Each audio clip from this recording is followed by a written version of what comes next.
सिंहसेना महाराष्ट्र राज्य संस्थापक अध्यक्ष माननीय शिवसाहेब शिंदे व महिला आघाडी प्रमुख पुष्पाताई बोबडे यांच्या मार्गदर्शनाखाली विटा शहरासह जिल्ह्यात अनेक ठिकाणी बेकायदेशीर अवैध धंदे व खासगी सावकारांनी धुमाकाळ घातला असून हे सावकार हवाच्या सव्वा व्याज वसूल करून कर्जदाराचे पोषण करीत आहे।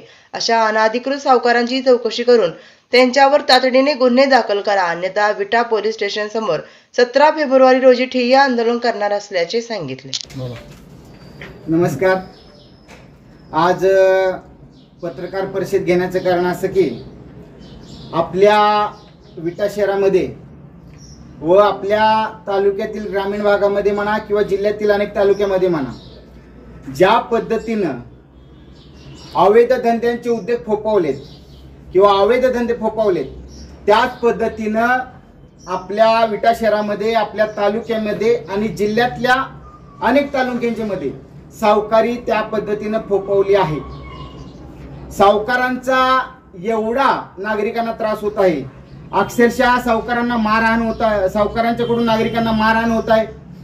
काही सावकार अक्षरशः ज्या लोकांनी त्यांच्याकडून व्याजाने पैसे उचललेत त्यांच्या घरी अपरात्री रात्री कधी कोणत्या वेळेला जात आहेत, त्यांना उचलून घेऊन जातात, एक प्रकार त्यांना किडनॅप करतात असंही म्हणू आपण, कोंडून ठेवण्यात येते त्यांना, 2-2 दिवस कोंडून ठेवण्यात, जोपर्यंत तू पैसे देत नाही तोपर्यंत तुला सोडवणार नाही, तू कुणाला फोन करायची कर, तू कुणाला बोलवायचं बोलव, हितपर्यंत त्यांची भाषा आहे।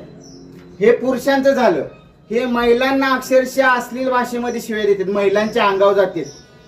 असंख्य प्रसंग आहेत आपल्या विटा शहरामधले, आपल्या तालुक्यामधले आणि जिल्ह्यातल्या अनेक तालुक्यातून आम्हाला काय फोन येतात की आमच्या तालुक्यामध्ये सावकारकी एवढी फोफावले, एवढा त्रास होतो, एवढी मारहाण नागरिकांना होते, पण आम्ही काय करू शकत नाही, प्रशासन याच्याकडे लक्ष देतंय का नाही, आणि प्रशासन याच्याकडे लक्ष देतंय की नाही हा खरंच चिंतेचा बाब आहे। ज्या पद्धतीनं बीडमध्ये तो वाल्मिकी कराड ज्या पद्धतीनं समोर आला, त्याच पद्धतीनं जिल्ह्यातल्या प्रत्येक तालुक्यामध्ये वाल्मिक कराड यासारखी मानसिकता घेऊन राहणारे अनेक सावकार आहेत, लक्षात घ्या।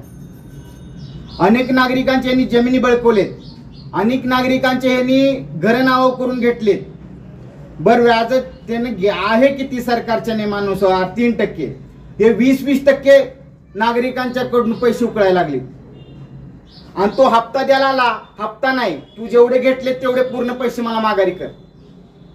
या नागरिकांनी 20,000 घेतले असतील तर तुम्ही त्या पद्धतीने त्यांना हप्ते दिलेत ना, तो त्या तारखेला तो हप्ता आणून देणार तुमच्याकडे, तर तो हप्ता नाही घेता तू जेवढे पैसे दिले तेवढे मला पूर्ण आणून देत तरच मी घेतो, हे हप्ते असे आम्ही काही घेत नाही, असली या हरामखोरांची भाषा आहे। आणि ह्यांना काय वाटायला लागले, सर्व पत्रकार बांधवांना नमस्कार, जय जिजाऊ जय शिवराय। आज पत्रकार परिषद घेण्याचं कारण, पत्रकार परिषद घ्यायचं आमचं अगोदरच ठरलं होतं, पण त्यातच एक सुन्नी करणारी घटना काल प्रसार माध्यमाच्या माध्यमातून आम्हाला पाहायला मिळाली की जे सुळकाईचे तिथं असणारे संगीत घेणार कवडे वय वर्ष 45 आणि त्यांचेच नातलग असणारे संदीप महादेव भागवत वय 50 वर्ष, या दोघांनी काल सावकारी जाचाला कंटाळून आत्महत्या केलेली आहे। अशीच अनेक प्रकार अगोदर पण घडलेले आहेत आपल्या जिल्ह्यात, नवे तर महाराष्ट्रातच पूर्ण। आज महागाईचा आघाडो मुसळलेला आहेच, त्या प्रकारे अवैध धंद्याचा आघाडो मुसळलेला आहेच। आज आपल्या छोट्यासं शहर असणार हे नगरपालिका असणार या शहरात 14 किलो ड्रग्ज मिळतो, 30 कोटीचे ड्रग्ज इथं आपल्याला सापडतात, आणि तरी सुद्धा ती कारवाई सांगली गुन्हे अन्वेषण शाखा करत असते।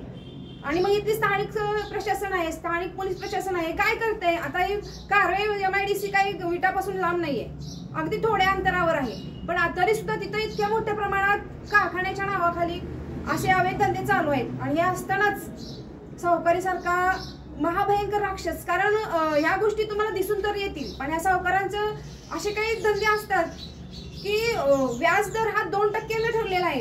खरं सांगायला गेलं तर व्याज कर्जानं पैसे कोण घेतं हो, ज्यांना गरज आहे, ज्यांची परिस्थिती नाजूक आहे, शिक्षणासाठी, व्यवसायासाठी, शेतीच्या कामासाठी कर्ज घेतली जातात। मग काही वेळेस निसर्गाचा प्रॉब्लेम असतोय, अनेक गोष्टी असतात, एखादा हप्ता थटला जातो, ज्यावेळेस एखादा हप्ता थटतो त्यावेळेस हे लोक फोन करून धमक्या देऊन घरी जाऊन अक्षरशः ज्या लोकांनी यांच्याकडून पैसे घेतले त्यांची बेआबरू करतात, त्यांना त्यांचे धिंडवडे करतात, समाजासमोर त्यांना शिव्या घालणं, घरात जाऊन दंगा करणं, त्यांच्या वस्तू उचलून नेणं, महिलांना शिवीगाळ करणं, त्यांच्या घरातली वस्तूंची तोडफोड करणं, बेरात्री त्यांना फोन करणं, त्यांना त्रास देणं, या सगळ्या गोष्टीचा त्रास इतका त्या लोकांना होतोय की आज ज्यांना खरंच गरज आहे पैशाची ते लोक पैसे घ्यायला जातात त्यावेळेस त्यांच्याकडे 10% पैसे, महिन्याला 10% पैसे हे लोक घेत असतात. आणि हा दर कुठला आहे हो, कुठला काढला हा दर?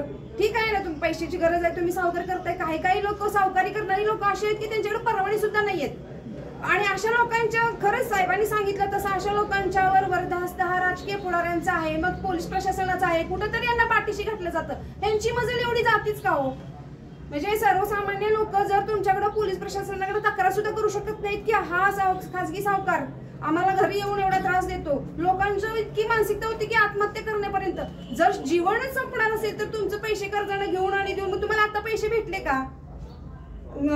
कोरोनाच्या कालावधीत सुद्धा खूप लोकांना त्रास देण्यात आला. त्यांना त्यावेळेस सांगितले की तुमची कर्ज माफ होतील, तुमच्या कर्जांमध्ये कन्सेशन दिलं जाईल, तुम्हाला काहीतरी सवलत दिली जाईल, पण तसं न करता त्यांच्याकडून अगदी अमानुषपणे त्या कर्जाची परतफेड करून घेतलेली आहे. एवढं सगळं होत असताना सुद्धा या राजकीय पुढाऱ्यांचे लागेबांधे आहेत. काय तर मी सरळ सांगेन, राजकीय पुढाऱ्यांचे काही त्यामध्ये पार्टनरशिप आहे, हे सुद्धा शोधून घेतलं पाहिजे. त्यांनी या अशा लोकांना पाठीशी घातलं नाही पाहिजे. आज तुम्ही म्हणताय की महाराष्ट्राचा बिहार नव्हे, महाराष्ट्राचं बीड म्हणायची वेळ आलेली आहे. कारण आज बीडमध्ये ती खंडणी वसूल करतात आणि तुम्ही सावकारी पद्धतीने त्यांच्याकडून पैसे वसूल करत असतात. असं करत असताना तुम्ही विचार करा, आज ज्या माता माऊलीने आत्महत्या केली, ज्या माणसानं आत्महत्या